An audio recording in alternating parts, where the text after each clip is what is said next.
ഈ പ്രഭാതത്തിൽ അങ്ങയെ സ്തുതിക്കുകയും ആരാധിക്കുകയും നന്ദി പറയുകയും ചെയ്യുന്നു.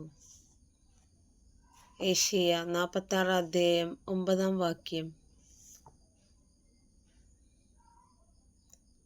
പഴയ കാര്യങ്ങൾ ഓർക്കുവിൻ, ഞാനാണ് ദൈവം, ഞാനല്ലാതെ മറ്റൊരുവനില്ല.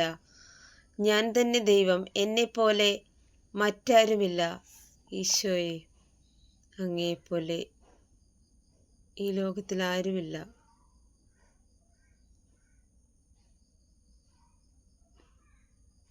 ഈശോയെ, അങ്ങേക്ക് തുല്യം പങ്കുവെക്കാനായി മറ്റൊരാളുമില്ല. ഈശോയെ, അങ്ങ് മാത്രമാണ് ഞങ്ങളുടെ ദൈവം,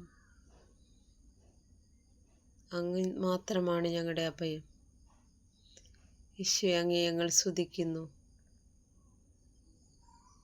യേശുവേ നന്ദി, യേശുവേ സ്തുതി, യേശു ആരാധന. Hallelujah, hallelujah.